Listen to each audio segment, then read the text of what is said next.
You know what the difference is between a regular facts video and a 107 facts video? Presentation. And that's just one lesson that I came away from DreamWorks' Megamind with. Lucky for you, I've got another 107 valuable Megamind lessons here for you, courtesy of ChannelFrederator. This is 107 facts about Megamind.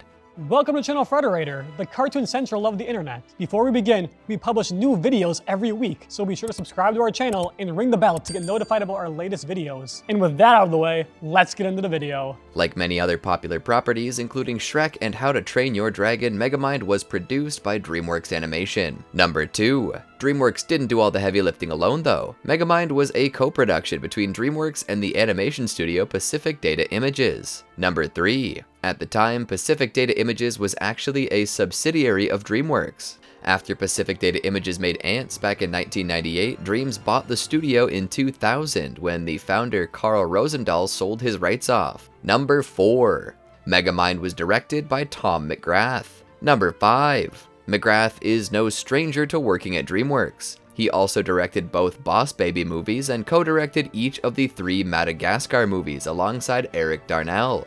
Number 6. While McGrath is the director, he also provides a number of voices in the films that he directs. In Madagascar, he plays the penguin Skipper. Number 7. Megamind was written by Alan J. Schoolcraft and Brett Simons. Number 8. Both Schoolcraft and Simons also developed the story for the Penguins of Madagascar TV series, although they didn't write the scripts themselves. Number 9. Even Tom McGrath was involved with the Penguins of Madagascar. Aside from voicing Skipper, McGrath also acted as a creative consultant for the series. Number 10. Megamind was produced by Laura Bray and Denise Nolan Casquino. Number 11. Casquino also produced a number of other DreamWorks projects, including Mr. Peabody and Sherman, as well as Shrek the Third. Number 12. As for Bray, just like McGrath, Simons, and Schoolcraft, she also worked on the Penguins of Madagascar. She was a producer on the series. Animation aside, she was also involved with a few live-action comedies, namely Blades of Glory and Tropic Thunder. Number 13. If you can believe it, Tropic Thunder and Megamind actually share a lot of creative DNA. First of all, 2 of the actors originally considered to play Megamind were Ben Stiller and Robert Downey Jr. Number 14. They weren't the only possible Megaminds though. At one point, Bruce Campbell, Ash Williams himself, was also in the running to play the supervillain. Number 15. Ultimately, DreamWorks passed on Campbell because DreamWorks decided he didn't have enough star power. Number 16. Still, even though Campbell doesn't voice the character, DreamWorks partially modeled Metro Man's face off him. I mean, just look at Metro Man's chin. That's Bruce Campbell all the way. Number 17. Of course, Iron Man was hardly lacking in star power, even back in 2010. However, Robert Downey Jr. couldn't take the role due to scheduling conflicts. Number 18. As for Ben Stiller, while he wasn't selected to play Megamind, he's still the executive producer of the film. Number 19. Actually, producer Laura Bray used to be vice president of Ben Stiller's production company, Red Hour Films. Number 20. Ben Stiller is the one who founded Red Hour Films and ran it as partners with Stuart Cornfield. Like Stiller, Cornfield was also an executive producer on Megamind. Number 21. Naturally, Stiller and Cornfield have worked together on a number of projects, but they also worked with Laura Bray as producers on Tropic Thunder and Blades of Glory. Point is, Megamind is like one big Red Hour reunion, but an animated film for kids instead of, Tropic Thunder. Number 22. So, even though Ben Stiller was more active on Megamind behind the camera, he still made sure to get into the recording booth. He plays Bernard, the museum curator. Number 23. Between Ben Stiller projects like Blades of Glory and Zoolander, Will Ferrell isn't far behind, whether starring as Chaz Michael Michaels or playing the villain as Mugatu.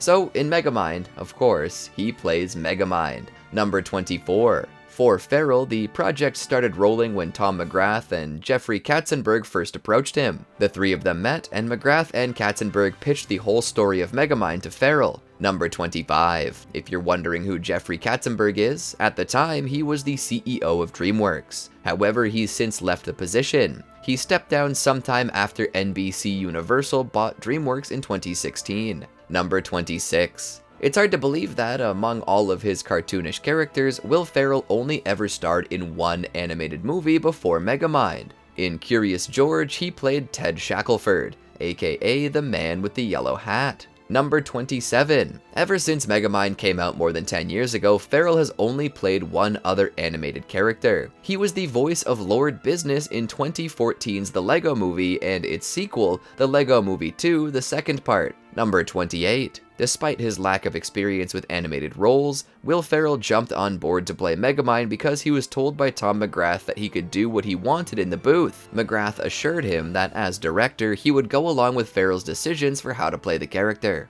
Number 29. Sure enough, McGrath encouraged Will Ferrell to do a ton of improvising during their recording sessions. Number 30. Of course, there needed to be some limitations. Ferrell said that McGrath laid out some ground rules for playing the character. He was strict about the story itself and how it was told. Aside from that, McGrath told Ferrell to go wild within that framework and that everything else was on the table. Number 31. According to McGrath himself, the most important benchmarks of the recording sessions are that the characters begin and end where they need to for any given scene. As for how they get there, it can happen in any number of ways. Number 32. Ferrell wasn't the only improviser in the booth. McGrath said that every cast member involved improvised tons of material during their recording sessions. Number 33. With all of the improvised material recorded, McGrath said that the team had enough to make the movie 3 days long if it was all used. Number 34. As for the final version of Megamind that we got to see, McGrath said that the final lines used in the script ended up being about 60% pre-written script from the writers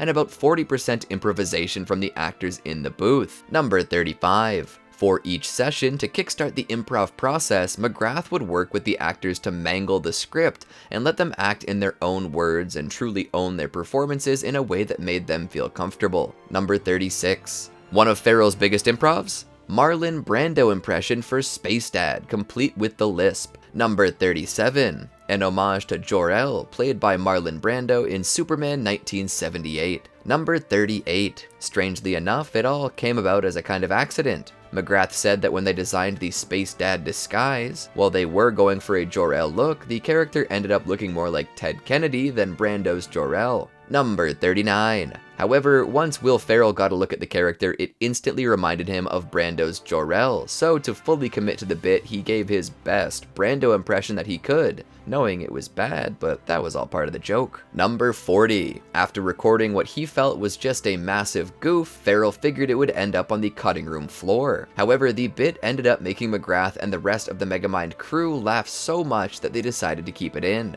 Number 41. Of course, the whole Marlon Brando's Jor-El joke was just the tip of the Superman iceberg. The entire premise of Megamind is one big joking subversion of Superman's origin story. Number 42. Design and character-wise, Megamind himself is based on the classic Superman villains Lex Luthor and Brainiac. He's a maniacal super genius dedicated to fighting Metro Man at every turn. Number 43. As for Megamind's costume and penchant for theatricality, they're based off a different kind of character, and not from comic books. Those aspects of Megamind are inspired by shock rock pioneer Alice Cooper. Number 44. For Tom McGrath, he describes his comic influence as a jambalaya of different material. Growing up, he read a variety of genres and styles, from more traditional superhero comics like Spider-Man and Batman, to Archie comics and Mad Magazine. Number 45. While McGrath did read comics, he said that he was more into watching superhero movies and TV shows. He grew up watching Adam West's Batman TV show from the 60s, and loved Richard Donner's Superman film from 1978 starring Christopher Reeve, and yes, Marlon Brando. Number 46. For Megamind, McGrath sought to blend the tones of those two different superhero stories. He wanted Megamind to be a blend of the silliness of the Adam West Batman show and the reality and stakes of Donner's Superman. Number 47. However, McGrath was particular about not going overboard on the whole superhero parody angle. In the same vein, he was also careful to avoid too many overt pop culture references. McGrath said that, having included a number of now out-of-date pop culture references throughout the Madagascar series, he wanted to avoid them as much as possible for Megamind. Number 48. While the whole concept of a superhero story told from the villain's perspective is more commonplace now, back in 2010 it was a little more novel. When he first first heard the premise, McGrath thought it was a unique idea, and hadn't even heard of Despicable Me at the time. Number 49. Funny enough, Despicable Me actually was in development over at Illumination Studios around the same time as Megamind. Number 50. The two different movies even released in a similar time frame, but Despicable Me was quicker on the draw.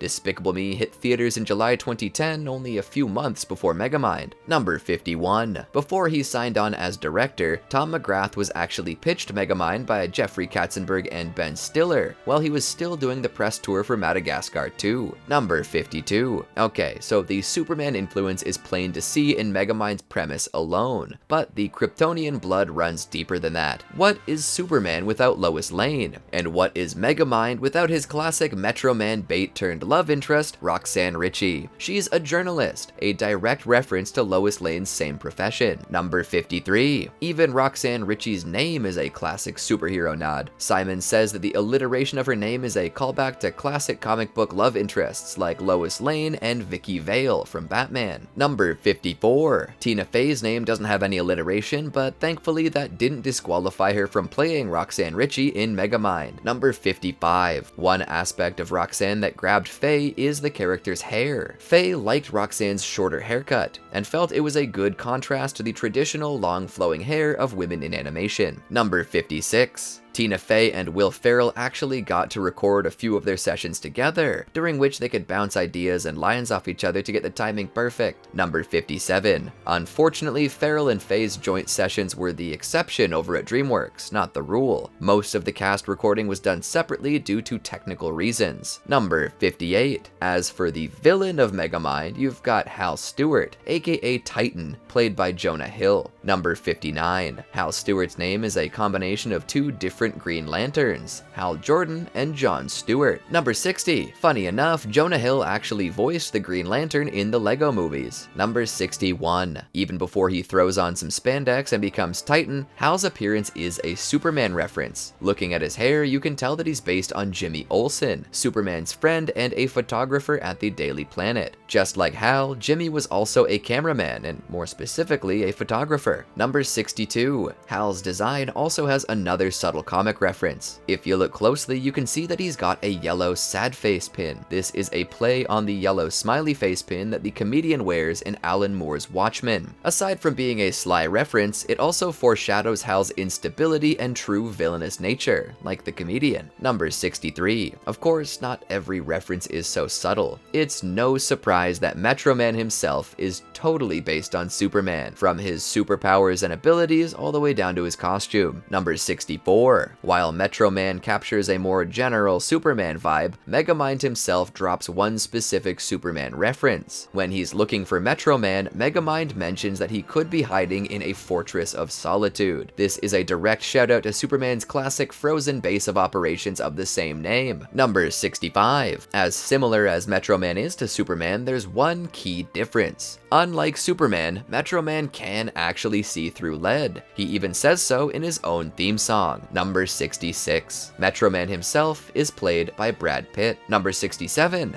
And yes, in case you were wondering, Brad Pitt also sings Metro Man's theme song. Number 68. To record his lines as Metro Man, Brad Pitt used his own special process. Instead of staying confined to a recording booth, Pitt wanted his performance to be more active, so he insisted that he be able to record his lines with a handheld microphone as he walked all around the studio. Number 69. All in all, it's not like Brad Pitt really had to record too many lines this way. In total, Metro Man is only in Megamind for less than 10 minutes of the entire movie. Number 70. As for the parts that we do get to see of Metro Man, several aspects of his character were based on Elvis Presley, from his look to his musical aspirations. Number 71. To drive home the whole Elvis angle, an Elvis song, A Little Less Conversation, plays when Metro Man bursts through the wall at the museum opening. Number 72. According to the original script, Metro Man's real civilian name is Wayne Scott. He's named for two classic comic comic characters Bruce Wayne, Batman, and Alan Scott, the original Green Lantern before Hal Jordan. Number 73. The earlier Megamind script had a number of wild differences. At one point, Megamind would accidentally fuse Roxanne with Metro Man's DNA, and she would either become a hero or a villain. Number 74. While we don't see much of Metro Man, we do get to spend more time with Mega Man's minion sidekick, Minion. He's played by David Cross. Number 75. David Cross actually recorded his lines remotely from London and sent them to the Megamind team, and this was well before the pandemic. Number 76. Megamind isn't the first time that Cross and Will Ferrell have starred in an animated movie together. Cross was also in Curious George, where he played Junior. Number 77. Tom McGrath likens the relationship between Megamind and Minion to the relationship between Han Solo and Chewbacca from Star Wars. Number 78. Megamind was originally a very different project. From the very beginning, it wasn't even supposed to be animated. The original story was conceived as a live-action film. Number 79. Whether it was going to be live-action or animation, the original title wasn't actually Megamind. The first title for the movies was Mastermind, but DreamWorks was forced to change it. Mastermind had already been trademarked by the board game and TV show Mastermind from the 1970s. Number 80. With Mastermind out of the running, the next choice of title was Ubermind. It's a goofy misspelling of the word Uber, both in reference to Ubermind's superior intellect and giant head. Ultimately, Ubermind was scrapped because it didn't quite have the same ring that Megamind does. Number 81. In a way, the name Ubermind is itself another Superman connection. From the jump, the character of Superman was based on the idea of the Übermensch, introduced by philosopher Friedrich Nietzsche. The word Übermensch even literally translates to Superman. Number 82. There's also a reference to the old Ubermind title in the final movie. When you're watching the end credits, take a look at the newspaper. It contains an equation that reads I-1/4 bracket 3.14 and bracket BB equals Uber. Number 83. Before Hal was the main villain of Megamind, the writers planned for there to be a whole team of supervillains called the Doom Syndicate. They would have been Metro Man's main nemesis when Megamind was laying low. Number 84. According to McGrath, there were 3 extra villains that they wanted to include. First, there's Hot Flash, an older lady who's particularly fond of younger guys. Next, there's Destruction Worker, who McGrath described as this Arnold Schwarzenegger kind of guy. And finally, there's Agent Orange, who McGrath only described as gaseous. Number 85. Also, early in development, when the movie was still called Mastermind, there were about 6 different potential designs for his battlesuit. One of them was even inspired by Iron Man's flight suit. Number 86. For Megamind's final outfit and all the others in the movie, there was an entire team of animators at DreamWorks solely dedicated to animating the capes. Altogether, Megamind had about 726 capes for them to painstakingly animate. Number 87. Capes aside, all of the clothes in Megamind took a huge amount of work for the animation team. In total, there were 320 simulated pieces of clothing across the entire movie. That includes 44 different pieces of clothing for the main characters, and an additional 39 for more generic background characters. Number 88. Animating the clothes was certainly a challenge, but it's not like the rest of the movie was a breeze either. When the observatory explodes, that explosion took a 7-person team of animators nearly 4 months to make. Number 89. Remember that giant Megamind face composed entirely of brainbots during the climax? The whole thing is made up of almost 100,000 separate brainbots. Number 90. Also, when Titan rips the building apart to throw it, all of the dust that you see was a conglomeration of more than 13.5 billion separate dust particles. Number 91. As for Metro City itself, the render of the whole location took up an entire terabyte of disk space. All in all, the city consisted of more than 90,000 buildings and roads. Number 92. Also, there's no question about where Metro City actually is. When Megamind's satellite is orbiting Earth, you can see that Metro City is somewhere in Michigan. Number 93. One of the most difficult and complex scenes for the animators' equipment to process was the scene where Titan is flying around the city with Roxanne. There's one specific shot during that scene where Roxanne gets thrown over a building. That one shot needed more than 3,500 layers of compositing. Number 94. The prison that Megamind lands in is called Metro City Prison for the Criminally Gifted. This is a reference to Professor Xavier's School for Gifted Children from the X-Men series. Number 95. The warden of the prison is actually voiced by J.K. Simmons. In the world of superheroes, you'll know him as J. Jonah Jameson from the Spider-Man movies, both old and new. He also plays Omni-Man in Invincible. Number 96. When it was released, Megamind was actually the first superhero movie that Simmons had played since Spider-Man 3 in 2007. Number 97. Megamind also has some non-comic book references. In Megamind's treasure room, you can see the Ark of the Covenant from Indiana Jones' Raiders of the Lost Ark. You'll also find the small statue of the Maltese Falcon from the old 1941 noir movie of the same name. Number 98. Aside from all of the licensed music, AC/DC, Guns N' Roses, and a little less conversation, the score to Megamind is composed by Hans Zimmer and Lorne Balfe. Number 99. You know Hans Zimmer from everything from Pirates of the Caribbean to the Dark Knight movies, but Lorne Balfe also worked on, unsurprisingly, The Penguins of Madagascar. Number 100. Another Penguins of Madagascar alum is hardly surprising, but Megamind does have one surprising influence: Guillermo del Toro. Del Toro jumped onto the project as a creative consultant only 3 weeks before production finished. Number 101. Of course, one of Del Toro's direct ideas was one of the more morbid ones. Remember the opening of the movie where Megamind looks like he's falling to his own death? You can thank Del Toro for that. Number 102. To promote Megamind, Tom McGrath, Will Ferrell, Tina Fey, and Jonah Hill had a panel at the 2010 San Diego Comic-Con. Ever dedicated to the bit, Will Ferrell was dressed in a full Megamind costume. Number 103. Megamind saw its first theatrical release in Russia on October 28, 2010. Number 104. For the United States, Megamind released in theaters more than a week later on November 5, 2010. Number 105. Megamind was supposed to be released in Japan on March 12, 2011. However, the whole theatrical run was cancelled because of the earthquake and subsequent tsunami that devastated Japan just a day before Megamind was set to hit theaters. Megamind eventually came to Japanese theaters in June of 2018. Number 106. So far, Megamind has not received a direct full-length sequel. However, if you're looking for more Megamind, there's the short film Megamind: The Button of Doom on the DVD Blu-ray releases. The story features Megamind on his first day as the new defender of Metro City. Number 107. Aside from that, there's apparently a Megamind TV series in the works. As of August 5th, 2022, Brent Simons announced that the writing was finished and that the team was moving on to the rest of production. So far, all we know is that it's called Megamind's Guide to Defending Your City. In the meantime, please enjoy ChannelFrederator's guide to subscribing for more 107 Facts videos. You ready? Hit the subscribe button. Did you enjoy our video? What facts do you think we missed? Let us know in the comments down below. And while you're there, like and subscribe to see more great videos every week.